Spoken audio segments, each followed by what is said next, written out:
Kuya Bart, ang kanyang huli. Ngayon pa lang sila parating. Ayan, oh. Gumigilid-gilid.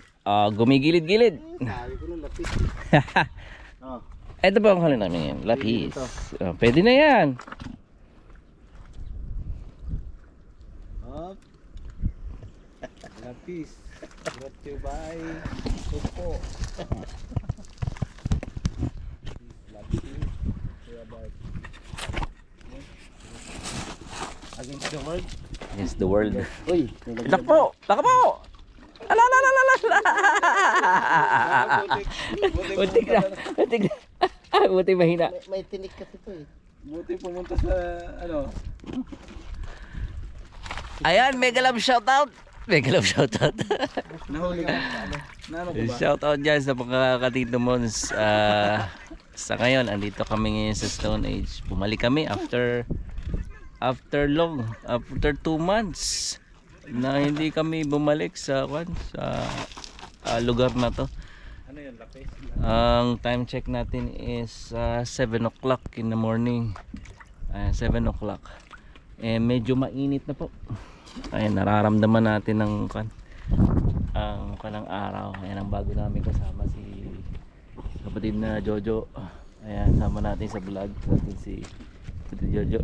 Of course, andyan ang ating Ongria TV Junar na malapit na rin ipad sa magandang lugar.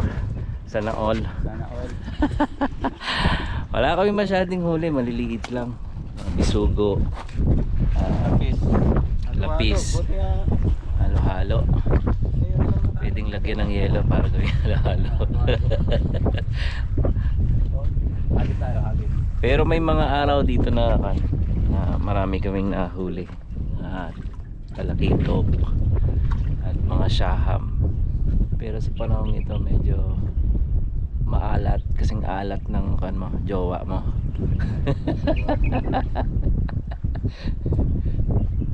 Ayun, meron ding nagpipising dun sa kabila. Kaya alam, yun yung sabitan portion. Yan. At ang ating kapatid na Junar ay nakahuli na naman.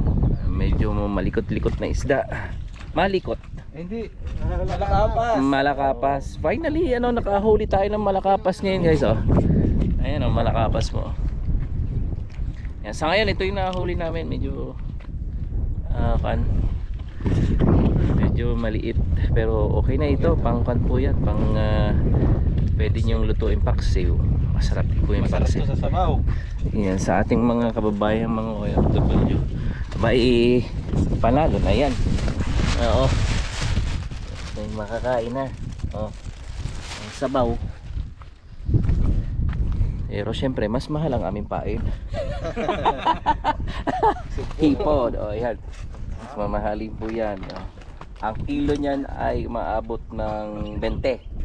Ngayon, kung pumili kami ng isda ng 20, baka meron na kaming masarap-sarap na tribali. Pero hindi. Ang hinahabol po namin dito ay yung pagsasamahan mga OFW. Yun ang hinahabol namin. Siyempre, pastime na rin. At saka, para hindi laging nasa bahay. Papataas ng uric acid, saka cholesterol. Si Kuya Bart. Kailangan mag-exercise, yung kapalit nun ay napaputik ang ating nakabitaw. Sabi nga nila, kung hindi para sa iyo, hindi para sa iyo. Darating din yung pagkakataon, maging iyo, di ba? Maghintay ka lang. Hugot ba yun? Medyo hugot yata yun. Ayan, sa mga parang hugot dyan, baon-baon din minsan, hindi lang puro hugot. Ayun, binato na. Ayan, malapit lang. Ayan ang aming diskarte dito. Medyo malapit-lapit lang ang iyong hagis para makahuli ka ng malaki. Andyan lang yun, paikot-ikot lang yun. Kaya lang mukhang nadala yata. Siyempre, kung may daldal, edi wala akong huli, diba? Ito ang aking rod. Ayan yung matagal ko nang gamit na aking rod. Sa mga nagtatanong, na ang gamit kong rod ay medium light. Napansin nga ni ng ibang lahi kanina na ang aking rod ay hindi pang hipon. Pangkuan ito ay pang jiggy casting. Ang gamit ko po ay medium light ito. Kasi nakakapagod gumamit ng mga mahabang rod. Mabibigat. Ayan si Kuya Bart, sanay na sanay malaki ang muscles niya ang laki ng kanyang motor. Ayan.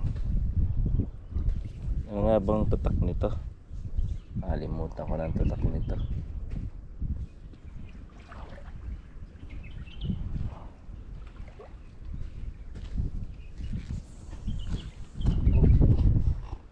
Tanggal ang panganong gano'n. Sa galampang Ayan. Malolobat na tayo. Alam tayo malobat. Meron na lang tayong siguro 1 hour, less than 1 hour para magstay sa kanto. Sana makahuli pa tayo ng isda.